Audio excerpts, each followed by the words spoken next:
नमस्कार दोस्तों, आज गुफ्तगू विद ऋषभ में हम हाजिर हैं उसी सिलसिले में जिस सिलसिले से कारवां लेके चले थे हम। और आज हम एनएसडी में बैठे हुए हैं और हमारे साथ जो मेहमान हैं वो एनएसडी से जिनका ताल्लुक़ है, वो बतौर एक्टर और डायरेक्टर तमाम जैसे विधाओं में अपनी सेवा करते हैं। नमस्कार सर। नमस्कार। सर का नाम है शिव प्रसाद गौड़। स्वागत है सर गुफ्तगू विद ऋषभ में आपका। बहुत बहुत धन्यवाद आपका आने के लिए। और जैसे कि आपका ताल्लुक़ एनएसडी से है, तो फिर हम वहीं से शुरू करते हैं जहाँ से शुरू आपने किया था। ये कब से मतलब कैसे ये दिल में आया कि एक्टर बनना है या यही करना है? अगर शुरुआती दौर की मैं अपनी बात करूं जी, तो इसका ताल्लुक पहले मुझे बनारस जाना पड़ेगा इसके लिए। अरे वाह, क्या क्योंकि मेरा जो खानदानी पैतृक गांव है, पिताजी लोग दादी लोग, जी, तो वहाँ से शुरू करूँगा। क्योंकि मैं पैदा मध्य प्रदेश में हुआ हूँ, तो मेरी पैदाइश मध्य प्रदेश की मानी जाती है। अच्छा बट जब मैं यूपी जाता था 5वीं 6वीं क्लास में, जब मैं वहाँ था, तो जी, मेरे मामा नौटंकी में काम किया करते थे। अच्छा नौटंकी पूरा उनका था, जो यूपी में बहुत फेमस है नौटंकी, उसमें काम करते। तो मैं उनको बचपन से देखा था, मतलब जब होश आया तब देखा था। तो जब मैं मध्य प्रदेश आया 6 क्लास से पढ़ने के लिए, तो 6 में 7th में पढ़ाई के दौरान 8th क्लास में हमारे स्कूल में नाटक शुरू हुआ है। जी, तो मुझे शायद डेट याद है, 89 से मैंने थिएटर शुरू किया स्कूल से। जी, 8वीं क्लास से शुरू किया। उसके बाद हमने वहाँ के जो स्कूलों का कंपटीशन होता था, एक मेले में का आयोजन होता, तो वहाँ से शुरू किया छोटे छोटे आधे आधे घंटे के नाटक। और खुद हम लिखते भी थे, खुद करते थे। अच्छा, तो वहाँ से शुरुआत हुई। उसके बाद कटनी में एक ग्रुप था, संप्रेषणा नाट्य मंच, उन्होंने मेरा काम देखा तो उन्होंने मुझे पकड़ा कि मैं हमारे साथ एक्टिंग करूं। फिर मैंने उनके साथ जुड़ा। जी, तो करीब 10 साल उनके साथ मैं काम करता रहा, ग्रेजुएशन करते करते तक। जी, जी, पूरा ग्रेजुएशन जब कंप्लीट हुआ तब तक हम नाटक करते थे। मतलब वो ओकेशनली करते थे, महीने में 10 दिन रिहर्सल करते थे, फिर बाकी दिन पढ़ाई करते थे और शाम को रिहर्सल होती थी। तो ये दौर चलता रहा करीब 10 सालों तक। उसके बाद जब ग्रेजुएशन कंप्लीट हुआ तो मैं कटनी को छोड़ दिया, अपने शहर को छोड़ के। और पिताजी लोग कहीं जाने नहीं दे रहे थे, तो उनसे मेरा थोड़ा सा बहस हुई। बोले कहाँ नाटक नौटंकी में लगे, उससे क्या मिलेगा जीवन में, कुछ जी। नौकरी करो, किस चीज़ की पढ़ाई करो। तो लेकिन दिल में लगा था कि नहीं, करना यही तो करना, स्टेज ही करना है, जिसमें इसलिए करना है कि जब हम स्टेज पे कुछ करते हैं, अपना एक्सप्रेशन देते हैं, अपने डायलॉग डिलीवरी करते हैं, तो सामने बैठे लोग तालियां जब बजाते हैं तो बड़ा सुकून मिलता है दिल को। अच्छा, तो हमें लगा कि सुकून, जब मुझे दिल से सुकून इसमें मिला तो मैं यही करूँगा, मैं कोई नौकरी नहीं करूँगा। अच्छा, आपने कोई नौकरी नहीं की। क्या बात? इस दौरान हालांकि 2 जॉब भी मिला मुझे, आया भी, लेकिन मैंने उसको छोड़ दिया, नहीं किया। गवर्नमेंट की जॉब थी, मैं नहीं किया। ग्रेजुएशन करने के बाद मैं भोपाल चला गया। एक बैग उठाया, 2 कपड़े रखे, एक थाली, एक लोटा रखा जी, और भोपाल चला गया। रंग विदूषक करके एक संस्था है, बंसी कौल, जी, जी।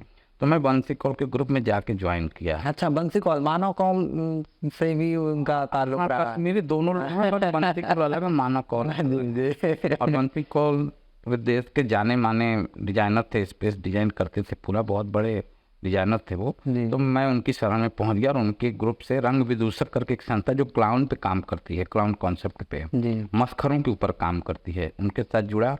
उनके साथ 5 साल कंटिन्यू काम किया। जी, शुरुआती में ऐसा था कि पैसे नहीं मिलते थे, घर से पैसे पिताजी भेजते थे, क्योंकि रेलवे में थे, तो कुछ पैसा घर से खर्च मिलने लगा था बाहर जाने के बाद। पहले नाराज थे, लेकिन बोले लड़का यही करना चाहता है तो करने दो, देते हैं। तो घर वालों का सपोर्ट बहुत ज़रूरी है थिएटर करने के लिए। अगर घर वालों का सपोर्ट नहीं है थिएटर करने के लिए तो बहुत मुश्किल है इस फील्ड में।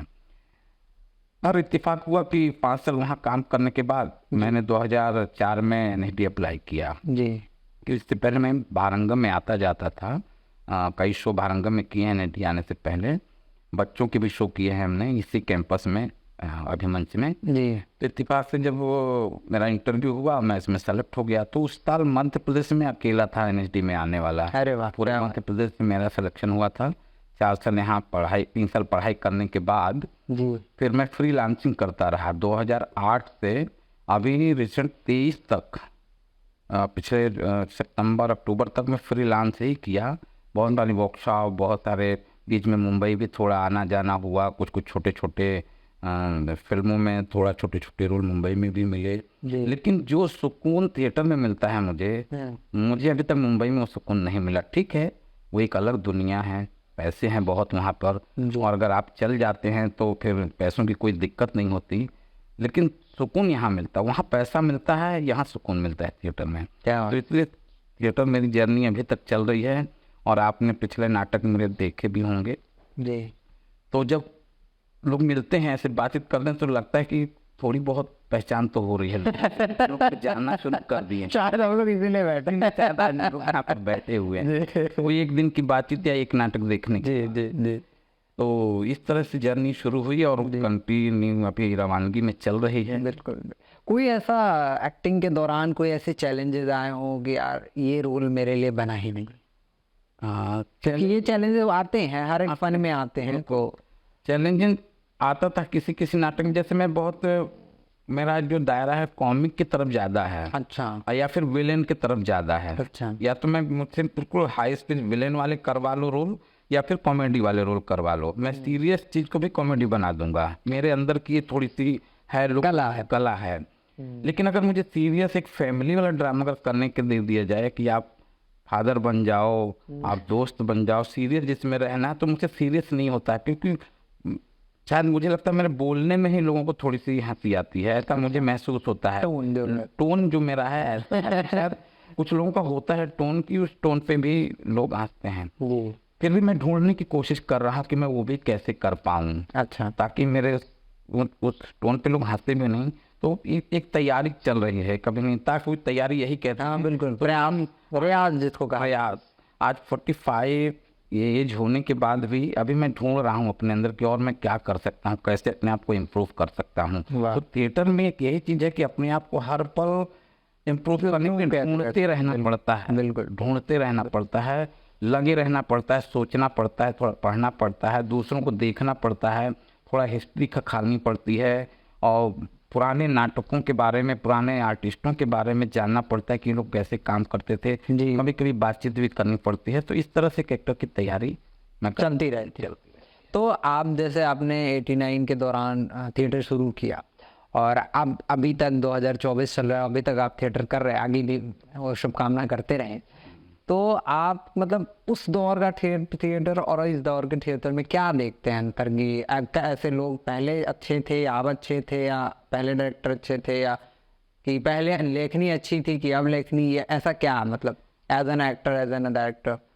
इसमें एक चीज़ मैं अभी जो मुझे महसूस होता है कि पहले हम क्राइसिस में जो काम करते थे जी, जो हमारे पास सुविधाएं नहीं थी, तो मुझे लगता है कि उस समय हम लोग अच्छा काम करते थे कि हर चीज कलेक्ट करते थे जी। कॉस्ट्यूम चाहिए तो किसी दोस्त से कोट मांग लाए, किसी से पैजामा मांग लाए अच्छा, किसी से शर्ट मांग कर लाए, मम्मी के लिए कुछ सीन में साड़ी चाहिए तो अपने घर वालों की साड़ी चुरा के ले आए, मम्मी को भी अच्छा, पता ना, मम्मी की साड़ियाँ ले आए। खरीदने के पैसे नहीं होते थे, तो हमारे पास 4 ऑप्शन होते थे, 4-5 लड़के, हर एक लड़का अपने अपने घर से एक साड़ी लेकर आता था। अच्छा, उसमें डिसाइड होते ये अच्छी लगेगी, ये अच्छी लगेगी। तो क्राइसिस में बहुत अच्छी चीजें इंप्रूव होती थी, नाटक भी अच्छा बन जाता था। और आज क्या होगा कि आज बहुत सुविधा हो गई है, पैसे भी थोड़े बहुत हो गए हैं लोगों के पास, तो पैसे के लिए आपको कॉस्ट्यूम डिजाइनर भी ढूंढना है जी, मेकअप वाला भी ढूंढना है, लाइट वाला भी ढूंढना है, सब कुछ ढूंढना। उस समय किसी को सब ग्रुप में ही करते थे, एक ही ग्रुप में सब लोग होते थे, वो लाइट भी कर लेते थे, वो मेकअप भी कर लेते थे, वो गाना भी गा लेते थे, वो बजा भी लेते थे, सब एक ही ग्रुप में सब। अभी किसी ग्रुप को चलाने के लिए आपको सब हायर करना पड़ता है, क्या सब ढूंढना पड़ता है। तो स्वाभाविक है क्रिएटिविटी फिर एक की हो जाती है वहाँ पर, या तो डायरेक्टर जो था उसकी हो जाती है। उस समय जब हम लोग क्राइसिस में करते थे या मैच्योर जब थे तो क्रिएशन ज़्यादा होता था, क्योंकि कई लोग सोचते थे चीज़ों को अच्छे से ऐसा किया जाए। अभी तो डायरेक्टर होता है वो खाका बना के आता है कि मुझे यहाँ से यहाँ भेजना, उसको वहाँ से भेजना, उससे उसकी सुननी पड़ती है आपको जी। और वहाँ पे हम सब सुनते थे कि ऐसा करें क्या, ऐसा करें क्या। तो इस तरह से जो पूछ के काम होता था वो शायद मुझे लगता है अच्छा होता था। और हमें तब तक एक्टिंग का ज्ञान नहीं था बहुत ज़्यादा। क्या जब ज्ञान नहीं था तो हम जो करते तो हमें लगता था शायद ये ऐसा ही होगा, यही अच्छा होगा। जब ज्ञान हो गया तो लगता है कि नहीं ये ऐसा नहीं करना चाहिए, ऐसा करना चाहिए। तो आज के लिए हो सकता है वो अच्छा हो क्योंकि वो एक आदमी का आइडिया होता है, वहाँ हम कलेक्टिव आइडिया होता है। तो मुझे लगता है कि थिएटर में कलेक्टिव आइडिया ज़्यादा काम करता है। अच्छा, जैसे एक सवाल जैसे आपकी बात से हम उठाते हैं कि डायरेक्टर आपको, जैसे आपने इतने साल गुजार दिए थिएटर में, कौन सा ऐसा डायरेक्टर जिनके साथ काम करके अच्छा लगा, या कौन सा ऐसा डायरेक्टर जिनके साथ बनी ही नहीं कि अगर बहुत प्रेशर में आके काम करना पड़ा? बिल्कुल। ऑन कैमरा अगर आप नाम लेना चाहें। नहीं, मैं बिल्कुल लूँगा, क्योंकि जो अच्छा है वो अच्छा है, जो नहीं है तो जैसे भोपाल में हमारे तो गुरु बंसी कोहली थे और एक उनके जो असिस्टेंट थे फरीद बजमी, आज दोनों लोग इस दुनिया में नहीं हैं। उनसे हमने थिएटर के लिए बहुत सारी अच्छी चीज़ें सीखी। वो जो भी कहते थे, जो भी करवाते थे, हम एकदम करने को तैयार होते थे, क्योंकि उस समय हमारी फिजिक भी जवानी वाली फिजिक थी, 30 साल 28 साल 30-32 साल वाली, 25 साल वाली। तो उस समय वो जो भी कहते थे हमें ग्रहण करना होता था, हम उनसे ग्रहण करते थे। वो हमको लगता था कि इन्होंने जो कह दिया वही सत्य है, और हम उसको अपना लेते थे और उसको मन से करते थे। धीरे धीरे जैसे जैसे थोड़ा थोड़ा ज्ञान आता गया तो कुछ डायरेक्टर आए, कुछ लोग हैं जो हमारे सीनियर थे एनएसडी में, जैसे एनएसडी में ही थे, एनएसडी से बाहर से आते, जैसे कि हमारे बहुत सीनियर थे सर जमील अहमद करके, जो ढाका में रहते हैं, यहाँ के पास आउट हैं। तो हमारे साथ एक प्रोडक्शन करने आए थे। तो उन्होंने पहले ऐसे, उनकी आइडियोलॉजी बहुत अच्छी थी कि देख के बताते थे, लगता है मैं तुम्हारे साथ काम नहीं कर पाऊंगा ठीक से। ऐसा मैं कहा कैसे, क्यों? बोले मेरे चेहरे पे लिखा है क्या? बोले नहीं, तुम शायद मेरे साथ नहीं कर पाओगे काम। और इत्तेफाक यही हुआ, उनके साथ काम करते करते हम एक नाटक कर रहे थे पहिए। अच्छा, जो एक डेड बॉडी को लेकर होती है, उसके ऊपर एक नाटक था। तो वाकई में उनके साथ काम करते करते वो इतना एग्रेसिव हो जाते थे कि हमें लगता है इतना एग्रेसिव क्यों हो रहे हैं। तो कहीं ना कहीं एक ईगो टकराने लगता था डायरेक्टर का और आर्टिस्ट का। तो मैं इतना क्यों, आप बताइए ना, जैसा करना हम वैसा करेंगे, आप सीनियर हैं, आपके पास पूरा विजन है, तो जैसा कहेंगे हम कर देंगे। लेकिन आप, हम जब कर रहे हैं तो हम अपनी समझ से कर रहे हैं। तो यहाँ हमारा ईगो क्लैश करता था, तो कभी कभी इस तरह से भी काम करना पड़ा। जी। तो फिर हम आपके मतलब थिएटर के एक्सपीरियंस पे आते हैं। जैसे जब आप उन दिनों क्राइसिस होते थे कि घर वालों का उतना अच्छा सपोर्ट नहीं होता था, तो फिर जब एनएसडी जब आप आए, तो एनएसडी के अंदर जो क्या चैलेंजेस, क्योंकि जिस बैच में आप आए होंगे उस बैच में कोई अच्छा होगा, कोई बुरा होगा, और हो सकता है कोई अब बहुत अच्छे मकाम पे हो, कोई नहीं भी। बिल्कुल। तो उस दौरान की कुछ कहानियां बताएं। उस दौरान ऐसा होता था कि जब हम 20 अलग अलग जगह से, अलग अलग स्टेट से 20 लोग यहाँ पर आए थे, जिसमें हमारे बैच में 8 लड़कियाँ थीं और 12 लड़के थे। जी तो स्वाभाविक सब अलग अलग जगह से काम करके आए हुए थे। जी। अब यहाँ पर एक साथ एक कमरे में मिलते थे, एक क्लास में मिलते थे, तो पहले से एक दूसरे को समझने में 2-3 महीने लग जाते थे। अच्छा, कि इनका मूड क्या है, इनकी कैसा है, कौन किससे मेरी पटेगी, किससे नहीं पटेगी। और चूंकि एक समय ऐसा था उस समय कि जब पढ़ लिख कर आए थे तो हमें, और थिएटर करके आते तो इतना ज्ञान हो जाता था कि ये इसकी बातचीत तो ये अच्छा है, और ये शहर के लोग हैं। तो शहरी जो होते थे वो थोड़ा सा अलग मूड में रहते थे। हम लोग जो छोटे स्टेट से या छोटे जगह से जो आए होते थे लड़के, वो अलग स्टेट माइंड, हाँ, माइंड सेट के अलग माइंड सेट। तो ये 3 महीने कम से कम लग जाते थे एक दूसरे से बिल्डअप कर, बिल्डअप हो जाता था। और हुआ भी, उस बीच में कभी लड़ाई झगड़े भी होते थे, और 3 साल के दौरान लड़ाई झगड़े भी आपस में हुए, और क्या कहें, काम भी अच्छा भी हुआ और नहीं भी हुआ। कुछ क्लासें उनको पसंद नहीं, कुछ क्लासें हमें पसंद नहीं। तो हमें लगता कि हम ये करने आए हैं तो हम तो ये तो करेंगे। कुछ लोग आते नहीं थे जैसे क्लास में, तो हम यार ये लोग शहर के लोग सब जानते होंगे इसलिए नहीं आ रहे हैं क्लास में। लेकिन हमें लगता था कि हमें यहाँ 3 साल आके हमें कुछ नया सीखने को मिल रहा है। तो जो नया सीखने की जो ललक थी उसके लिए हम भागते थे कि नहीं, हमें पूरे टाइम पे क्लास में जाना है, पूरी क्लास करनी है, एक दिन में गोल नहीं होना है। तो वही है कि अगर आपने कभी गोल नहीं किया क्लास? इत्तेफाकन जब बुखार बीमार भूल किए हैं, और वरना वैसे तो नहीं की, क्योंकि हमें पता कि ये मौका से हमें यही करने आए हैं और यही जीवन में करना है। इसलिए जितना सीख लें उतना हमारा ये फायदा होगा। जी। तो मैंने उस दौरान हर चीज़, क्राफ्ट भी सीखा, लाइट भी सीखा, मेकअप भी सीखा, एक्टिंग तो करते ही हैं, एक्टिंग सीखी ही। और इन्हीं 3-4 चीज़ों के बल पे आज हम थिएटर में सरवाइव कर पा रहे हैं। मेरे पास ऑप्शन है कि एक्टिंग के लिए कोई बुलाया तो एक्टिंग भी करता हूँ, प्रॉप्स के लिए बुलाया तो प्रॉप्स करता हूँ, सेट के लिए बुलाया तो सेट भी करता हूँ, और म्यूजिक के लिए बुलाया तो म्यूजिक भी जितनी समझ है उतना कर देते हैं। तो एक एक्टर को इन 3-4 चीज़ों की पारंगत तो होनी चाहिए, बहुत ज़्यादा नहीं तो मतलब इतना जानकारी हो कि आप उस प्ले को खड़ा कर सको। तो जैसे कि आपने अभी बीच बात के दौरान बोला कि आप लिखते भी हैं, हाँ, तो जैसे अब उस पे हम आएंगे कि आपने नाटक या का प्रारूप या ऐसा कुछ, मतलब क्या लिखा आपने? लिखने की प्रक्रिया मेरी ऐसी हुई कि जब मैं वर्कशॉप करने के लिए अगरतला गया था, अगरतला में एक वर्कशॉप चली थी एनएसडी की, मुझे भेजा गया और ट्राइबल लोगों के साथ जिनकी लैंग्वेज मुझे भी नहीं पता थी और मेरी लैंग्वेज उन्हें भी नहीं आती थी। अच्छा, वो ऐसे बिल्कुल तो बहुत चैलेंजेस था, लेकिन मैंने वहाँ पे 2 नाटक लिखे उनके साथ, 2 अलग अलग वर्कशॉप में। कैसे लिखे? क्योंकि हम थिएटर इतना कहते इम्प्रोवाइजेशन करना हमें बहुत अच्छी तरीके से आता था, आप कैसे इम्प्रोवाइजेशन करवाना था। तो हमारे वहाँ पे एक मीडिएटर होते थे जो उनकी भाषा सुन के हमें हिंदी में बताते थे, अच्छा। हमारी बात सुन के उनको अपनी कोकब्रो करके लैंग्वेज थी उसमें बताते थे। तो ये दौरान 1 महीने के दौरान चलते चलते उनसे हम कहानियाँ सुनने लगा मैं कि आप अपने यहाँ की कुछ कहानी किस्से बताइए। तो उन लोगों ने जो किस्से अपने अपने शेयर किए, उन्हीं किस्सों को सुन सुन के, कहानी को सुन के मैं सीन बिल्डअप करना शुरू किया और मीडिएटर उनसे बोलते थे सीन। ऐसे 5-10 सीन जब बना लिए तो फिर मैं उनको जोड़ना शुरू किया, जो उन सीनों को जोड़ा कि आपने उस दिन ऐसा सीन किया था ना, उसको यहाँ रखते हैं, इसके यहाँ रखते हैं, उसको वहाँ रखते हैं। और वो किस्सा ऐसा था वहाँ का कि वहाँ एक नई जेल बनी थी वहाँ पर। अच्छा अगरतला में जेल बनी थी और उसमें कैदी नहीं थे कोई। जी।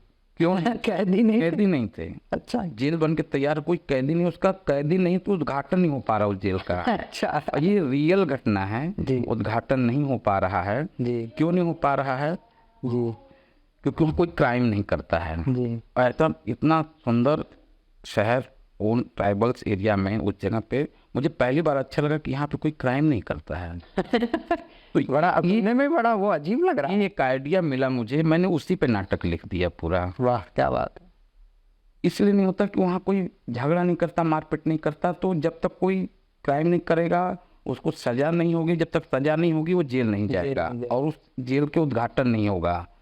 तो हमने उस नाटक में डाला कि जो भी क्राइम करेगा, उस नाटक में मैंने एक इमेजिनेशन डाला कि जो लोग शराब पीते हैं, छोटे घरों में पत्नियों को मारते हैं या बच्चों को खाने को नहीं देते, तो मैंने उसमें एक डाला कि जो भी क्राइम करेगा, जो जेल में पहले आएगा उसको एक टीवी इनाम में मिलेगी। क्या बात है। टीवी मिलेगी। तो कई लोग क्राइम करते हैं, कौन क्राइम भी कैसे करते हैं कि जुआ खेल रहे हैं। अच्छा।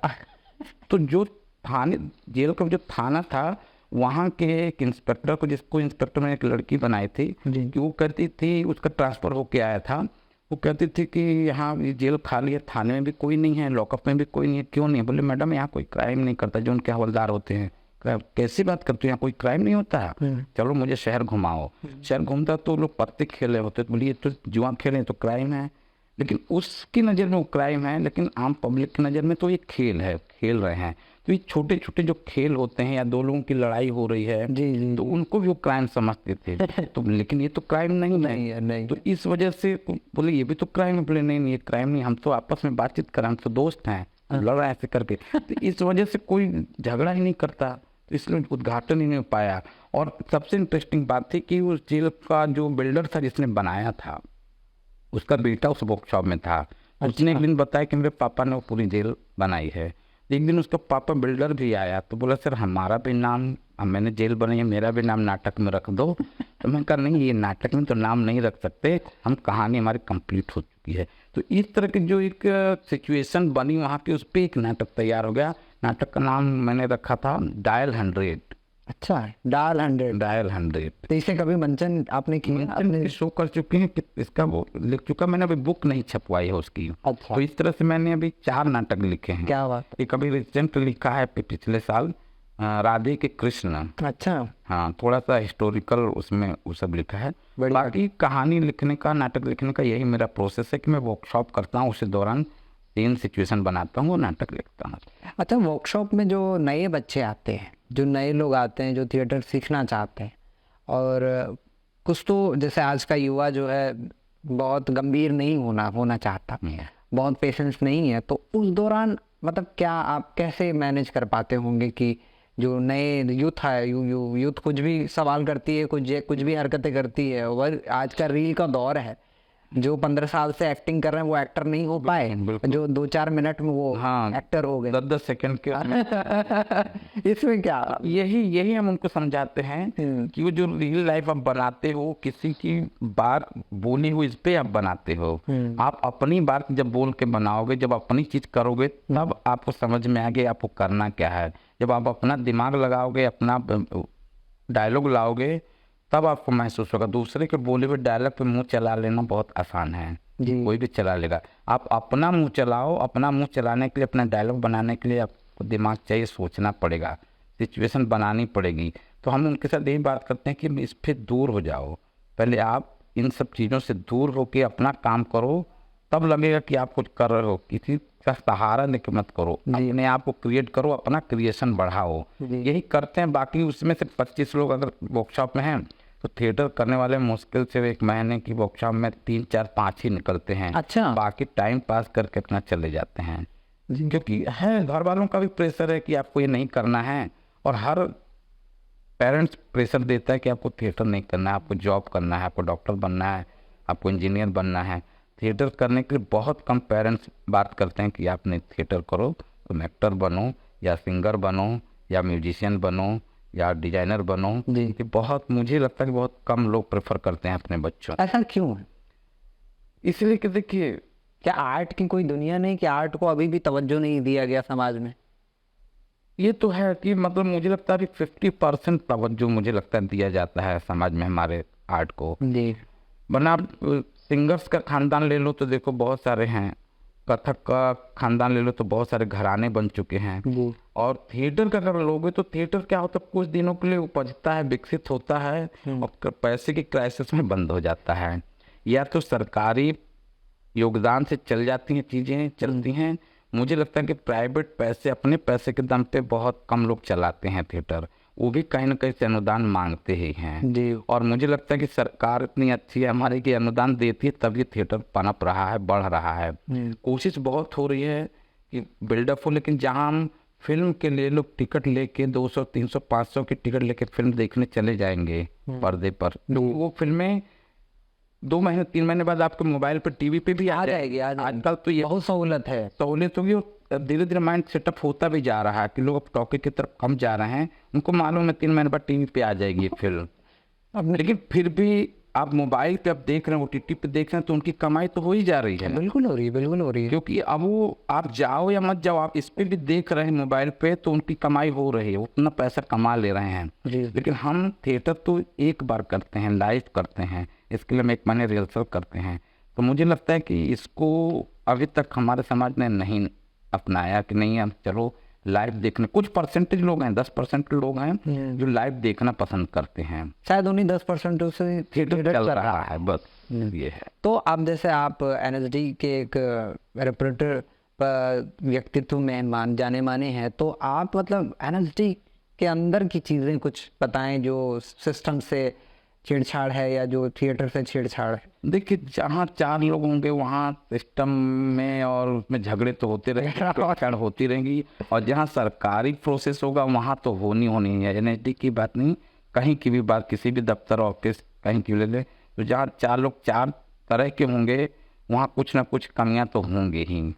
अब वो कमियां अलग अलग स्तर के, अलग अलग लोग लेवल के अलग अलग होती हैं। तो हर जगह है, मैं ये नहीं कहूँगी कि NSD में है या नहीं है, हर जगह पे ये स्तर है। लेकिन अगर NSD है तो यहाँ पे क्रिएशन के लिए ज़्यादातर है। यहाँ पे आपको क्रिएटिव बनाने के लिए चीज़ें की जाती हैं, आपको प्रेशर दिया जाता है कि आप पढ़ो पढ़ो पढ़ो, सरकार पैसा दे रही है, आपको सेलेक्ट करके लाया गया तो पढ़ो, तो यहाँ से कुछ अच्छा पढ़ के जाओ ताकि बाहर कुछ अच्छा कर सको। इसलिए NSD तैयार करती है। बाकी जितना काम NSD को और विकसित करना चाहिए पूरे देश भर में, अभी शायद नहीं हो रहा, लेकिन मुझे लग रहा है कि नए डायरेक्टर जो आए हैं तो इनका विजन बहुत ज़्यादा है। चित्तरंजन त्रिपाठी जी का विजन, जो हम लोग उनसे बात करते हैं, सुनते हैं, हमारे साथ काम कर रहे हैं, तो बहुत ब्रॉड लेवल पे फैलाने की कोशिश कर रहे हैं। और इस साल का भारंगम कोशिश हो रही है कि और ब्रॉड लेवल पे हो। अरे वाह, पूरा दुनिया जाने की साल में एक इस तरह का थिएटर हो रहा है। और इसका मैं एक आपको उदाहरण देता हूँ कि देश में कहीं पे 75 नाटकों का फेस्टिवल होता है। अच्छा, जो उनका नाम है, ये आपके चैनल से शायद लोगों को पता चले इसलिए मैं बोल रहा हूँ। नहीं ज़रूर ज़रूर, आप बोलें। वहाँ पे 75 नाटकों का फॉरेन में कहीं फेस्टिवल होता है, वो बहुत बड़ा फेस्टिवल माना जाता है। लेकिन हमारे हिंदुस्तान का ये जो फेस्टिवल है, एशिया का फेस्टिवल, इसमें हर साल 150 से 200 नाटक होते हैं, लेकिन अभी इसको वो हाइप नहीं मिली वो है, पिच नहीं मिला। वो पिच नहीं मिला है। तो अभी इस साल से जो नए डायरेक्टर हमारे यहाँ ये कोशिश कर रहे हैं कि व्हाट्सएप के थ्रू, इंस्टाग्राम के थ्रू, ईमेल के थ्रू, सब जगह जाए के कि थ्रू। हमारा 150 नाटकों का फेस्टिवल हिंदुस्तान में होता है। और सिर्फ दिल्ली में ही नहीं, अलग अलग प्रदेशों में, स्टेट में भी इस साल शायद 17 स्टेट में हो रहा है। क्या बात, एक साथ एक साथ वाह। हर जगह पे एक दिन आगे एक दिन हाँ, तो मुझे तो लगता है कि हिंदुस्तान का नाम आगे होना चाहिए थिएटर में। वो विदेश का जो फेस्टिवल 75 नाटकों का फेस्टिवल में वो हाइप दे के रखें, क्योंकि उनके पास इतना साधन है। अब तो हमारे पास भी साधन है। और हिंदुस्तान का पहला फेस्टिवल है भारंगम, जो हिंदुस्तान में होता है, जिसमें 150 से 200 नाटक होते हैं। इसमें फॉरेन की भी टीम आती है। तो हमें हाइप कब मिलेगी? तो अब शायद समय आ रहा है कि हिंदुस्तान का नाम और ऊपर आएगा थिएटर को लेकर। बहुत बहुत शुभकामनाएं सर। सर जैसे आप इतने साल आपने थिएटर किया, तो आपके करीब, दिल के करीब कोई कौन कौन से नाटक तो होंगे ही, और मतलब जो जिनकी लेखनी लगी कि नहीं वाकई जो जिंदगी के कई आयाम को उधेड़ती हुई सामने लाती है? देखिए, नाटक तो हर एक आर्टिस्ट के लिए हर नाटक उतना प्यारा होता है, वो माँ बाप के जैसा ही होता है उसके लिए। क्या बात, कोई भी नाटक एक आर्टिस्ट के लिए माँ बाप जैसा ही होता है। जितना वो माँ बाप से प्यार करता है, उतना ही वो अपने स्क्रिप्ट से प्यार करता है। जब स्क्रिप्ट से प्यार करता है तो उसके लेखक से प्यार हो जाता है। जब लेखक से प्यार होता है तो उसके लिखे गए जो कैरेक्टर है उनसे प्यार हो जाता है। और जब तक एक एक्टर को इन सारी चीज़ों से प्यार नहीं होगा, वो अपना परफॉर्मेंस स्टेज पे नहीं कर पाएगा। तो हमारे लाइफ में बहुत सारे आए, जैसे पहले हमारे बंसी कोल का था तुक्के पे तुक्का, कहन कबीर, ये बड़े दिल के करीबी नाटक हैं। अभी इसके बाद जैसे एनएचडी में हम अभी रिसेंटली कल बाबूजी, जो राजेश सिंह का डायरेक्शन है, उसमें अब हम लोग जान लगा देते हैं उस नाटक में, क्योंकि वो हमारे समाज के बीच का नाटक है। ठीक है, हम ओथेलो करते हैं, शेक्सपियर को करते हैं, वो भी बहुत सारे लोग करते हैं, लेकिन हमारे हिंदुस्तान में भी बहुत से अच्छे अच्छे राइटर, हाँ, मोहन राकेश हैं, बादल सरकार हैं, बहुत सारे लोग हैं जिनको मुझे लगता है कि इनको टच करना चाहिए, इनके साथ, इनके ऊपर काम करना चाहिए। और सबसे स्ट्रांग तो हमारे यहाँ का फोक है हिंदुस्तान का। अलग अलग प्रदेश में अलग अलग तरह के फोक, अगर हम उन फोक के ऊपर ही अगर काम कर लें, हम कहते 5 तरह के फोक पे अगर एक आर्टिस्ट काम करे तो उसके लिए वही जीवन भर की कमाई हो जाएगी। वाह, क्या बात। अब तो सर मैं एक पब्लिक, जो सब बच्चों, जो नए लोगों का सवाल होता है, उस पर हम बात करेंगे कि जैसे अब जैसे थिएटर करना, तो अब घर से सपोर्ट न मिले या मिले वो एक अलग परफेक्शन है उसका, वो एक अलग बात है। लेकिन जिसे करना हो तो वो तैयारी कैसे करे? अगर जिसे एनएसडी आना हो वो तो तैयारी कैसे करे? जिसे फ्रीलांसिंग करना हो वो तैयारी, कुछ बच्चों को दिशा मिलेगी आपकी? देखिए, इसमें 2-3 चीज़ अभी कई सालों से चल रही हैं कि गवर्नमेंट को भी प्रपोजल दिए गए हैं कि उन्हें वो आगे बढ़ रहे हैं कि इसकी जो बिगिनिंग जहाँ से होनी चाहिए, तो मुझे लगता है कि वो स्कूलों से ही होनी चाहिए। तो बच्चों के साथ एक चैप्टर जो हमेशा बात होती है, हर एक सेमिनार में बातें होती हैं, बड़े बड़े लोग बात करते हैं कि जब तक इसका बच्चों के साथ अटैचमेंट नहीं होगा, स्कूलों से अटैचमेंट नहीं होगा, इसके बाद, क्योंकि थिएटर अच्छी चीज़ें सिखाता तो है, आपको इंसान तो बनाता है, अच्छी चीज़ पढ़ने के लिए बोलता है। स्कूल से शुरू होगा तभी जाके वो आगे बढ़ेगा। तो उसके बच्चे के मन में जब आएगा कि यार ये भी एक अच्छा प्लेटफॉर्म है थिएटर करने का, तो मैं करूँगा, तो वो उसके मन में जब आ जाएगा तो मुझे लगता है कि मदर फादर भी नहीं रोक सकते उसको थिएटर करने से। वो अपना रास्ता खुद ढूंढ लेगा, और ये रास्ता कहीं ना कहीं से मिल जाता है उसको करने के लिए। और मैं तो कहूँगा कि मदर फादर को सपोर्ट करना चाहिए। घर में 2 बच्चे हैं तो एक बच्चा इंजीनियर बनने दो, एक बच्चे को जाने दो इसमें क्रिएट तो अच्छा सोचेगा। और ये फील्ड ऐसा है, थिएटर इतना सिखाता है कि आपको हिंसक नहीं बनाता है, ये मेरा मानना है। ये हिंसक नहीं बनाता है, ये आपको रास्ता सही दिखाता है। जो हिंसक बन गए वो शायद थिएटर के नहीं हुए, ये कह सकते हुए, और कुछ हिंसक जो बने थिएटर में अगर आए तो बदल भी गए। अच्छा, ऐसे ऐसा भी हुआ? उदाहरण है, जो बहुत हिंसक थे, मारधाड़ प्रवृत्ति के लोग भी थे, वो लोग थिएटर में एक बार घुसे, आए देखने के लिए। शायद ड्रामा का म्यूजिक या संगीत ऐसा है कि मन को बदल देता है। तो बहुत सारे लोग बदल भी गए, अपने आप को चेंज कर दिया उन लोगों ने। क्या बात। पर आपकी बातों से मुझे लगता है कि मुझे भी थिएटर ज्वाइन करना चाहिए। तो ये अगर यही बात किसी के मन में आ जाए कि थिएटर अच्छी चीज है तो एक बार करके देखते, भले वो 5 साल कर, हाँ बिल्कुल। अगर वो 5 साल भी कर लेता है थिएटर तो उसकी लाइफ के लिए, अपने बच्चों के लिए अच्छी सीख देने का एक आइडिया, एक विजन मिल जाता है। जी थिएटर इतना सिखाता है। जी। लेकिन फिर भी बात वही आ जाती है कि थोड़ी सी रोटी कपड़े की बात आ जाती है कि अगर थिएटर कोई कर रहा है या करना चाहता है या उस थिएटर में ही अपना जीवन बिताना चाहता है, जीविकोपार्जन का साधन बनाना चाहता है, तो फिर क्या आप भी थिएटर में उतने पैसे नहीं हैं या हैं तो कैसे हो पाएंगे? इस पे कुछ टिप्पणी दें आप सर। अभी मुझे लगता है कि अभी थिएटर में पैसे हैं, अच्छा है। बस आपको काम करना आना चाहिए। अच्छा। थिएटर में बहुत सारी चीज, म्यूजिक करो, डायरेक्शन करो, सेट बनाओ, लाइट, बहुत आउटलेट, बहुत सारे कॉस्ट्यूम करो, म्यूजिक डिजाइन करो, तो आपको चुनना पड़ेगा कि मेरी कैपेसिटी किस में है, तो उसके पीछे आपको भागना पड़ेगा। जिस तरह से डॉक्टर अपने पढ़ने के लिए जाता है, इंजीनियर पढ़ने के लिए जाता है जी, उसी तरह इस फील्ड में भी आपको बहुत सारी चीज़ें हैं, आपको करना पड़ेगा। जितना मेहनत करेंगे उतना आगे बढ़ेंगे, मेहनत नहीं करेंगे तो नहीं होगा कुछ। क्या बात है दोस्तों, मेहनत करना बहुत ज़रूरी है किसी भी चीज़ में। बिल्कुल। तो हम जैसे कि हम बात करते हैं कि अब NSD से पास आउट राजपाल यादव, नवाज साहब, ये लोग जो थे, उन लोग का जो बैच था, तो जाहिर सी बात है कि उनके बैच में भी 25-50 लोग होंगे। बिल्कुल। सब थोड़ा नमाज हो पाए, सब राजपाल ना हो पाए, तो कुछ एक उसमें से हो गए जिन्हें फेम मिल गए, वो आगे चले गए। अब जैसे आपके साथ भी है, तो सर आप उस पर कुछ बताएं कि आपके साथ जो लोग आए बैच में, कुछ लोग जैसे आप इस समय हाई पिच पे हैं, वैसे लोग अभी भी हैं साथ में उस बैच के लोग या नहीं, ऐसा कुछ? हाँ, जो हमारे बैच में देखा जाए तो अधिकतर लोग रंगमंच ही कर रहे हैं। अच्छा। सिर्फ एक जिशान अयूब करके जो फिल्मों में काम करते हैं, वो सिर्फ मुंबई में ज़्यादातर इस्टेब्लिश हुए हैं, वो कर रहे हैं फिल्मों, क्योंकि वो वही कर रहे हैं, और मुंबई में थिएटर भी करते हैं वो लोग।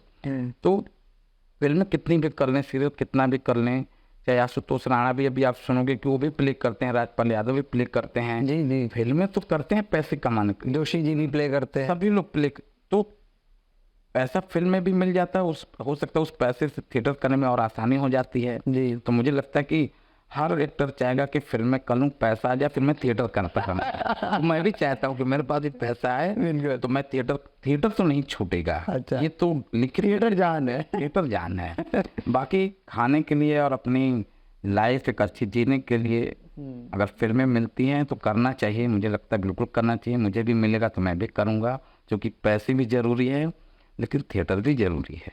क्या बात है, मतलब दोस्तों दिल के सुकून के लिए पैसा, थिएटर बहुत जरूरी है, पैसा पेट के लिए बहुत जरूरी है। अब जैसे आप वो आपने एक कटहल में जैसे आपने एक जो भी रोल छोटा सा किया, उसके विषय में कुछ मतलब कैसे? हाँ, मेरे पास मैं उसमें दिन कटहल एक नेटफ्लिक्स पे जो सीरीज आई है, उसमें सर का जो भी योगदान रहा उसके।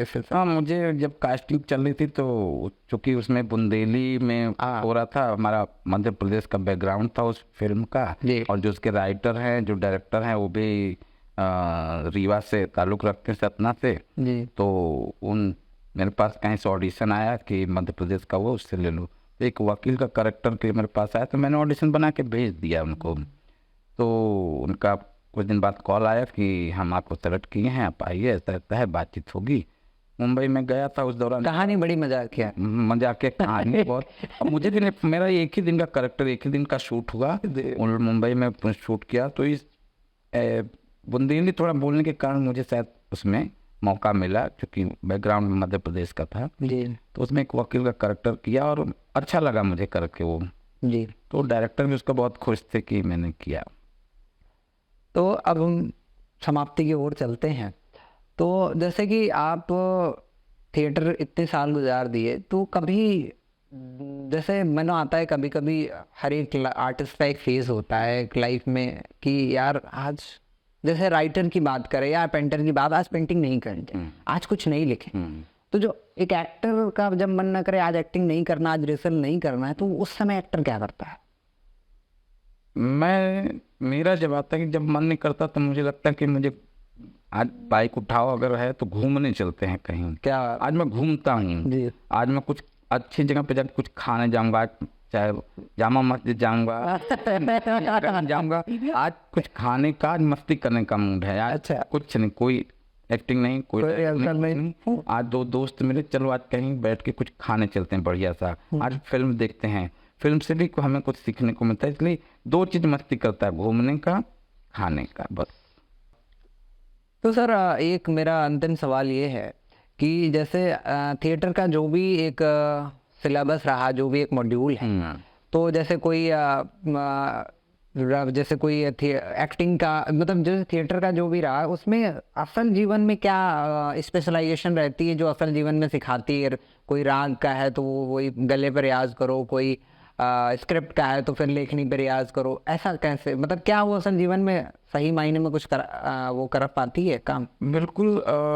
जैसे सवाल था कि एनएसडी में जब आते 3 साल का कोर्स है, तो यहाँ 3 साल का डिवाइड किया गया है चीज़ें। जी। फर्स्ट ईयर में जो आते हैं जी। फर्स्ट ईयर में है कि हर जगह से अलग अलग जो स्टूडेंट आते हैं, वो पूरी कॉमन क्लास होती है यहाँ पे। जी। फर्स्ट ईयर में हर चीज़ सिखाई जाती है आपको, कॉस्ट्यूम के बारे में भी, कारपेंट्री के बारे में भी, सेट के बारे में भी, लाइट के बारे में भी, म्यूजिक के बारे में भी, इवन लिटरेचर के बारे में भी। जितने भी तरह के लिटरेचर हैं उनके बारे में उनका ओरिएंटेशन होता है। कुछ बड़े बड़े साहित्यकारों को बुला के भी उनके होता है। कुछ पोएटिस्ट जो होते हैं, बड़े बड़े जो पोएट्री लिखते हैं, उनके साथ भी होता है। जो कहानीकार हैं उनके साथ यहाँ पे बातचीत की जाती है। तो 1 साल तो हर बच्चे को हर चीज़ सीखना होता है।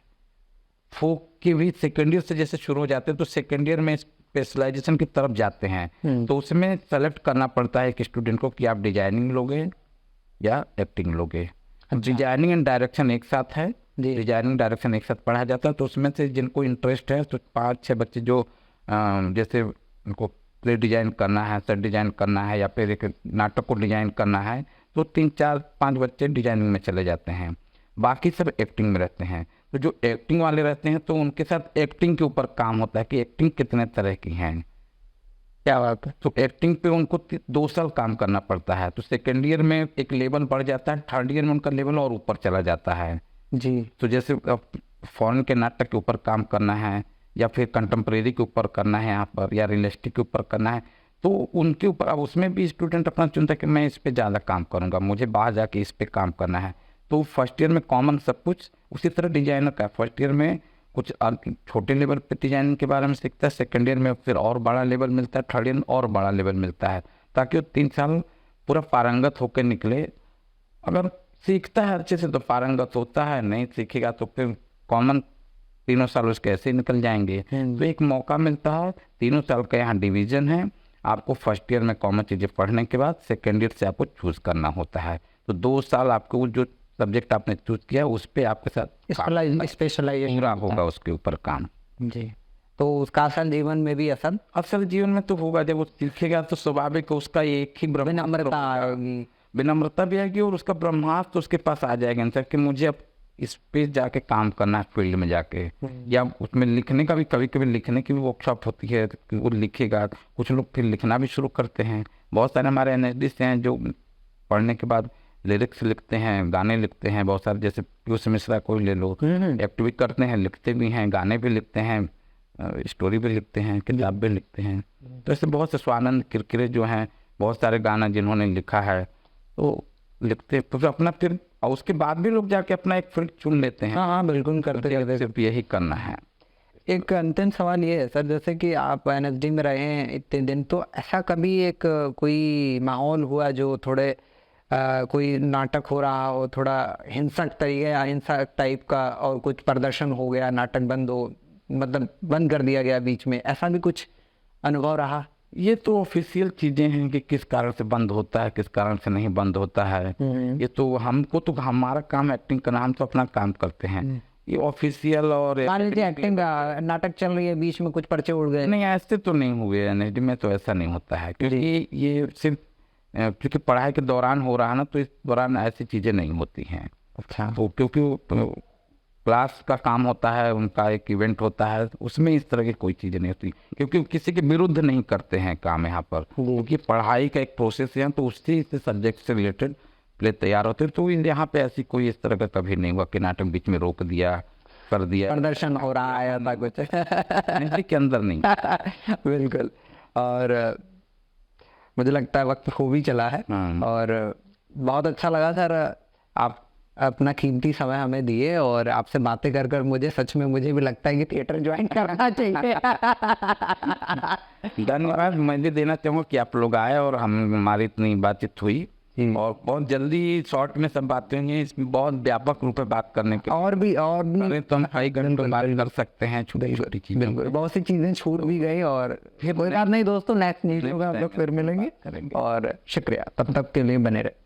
बहुत बहुत शुक्रिया, thank you sir, thank you sir.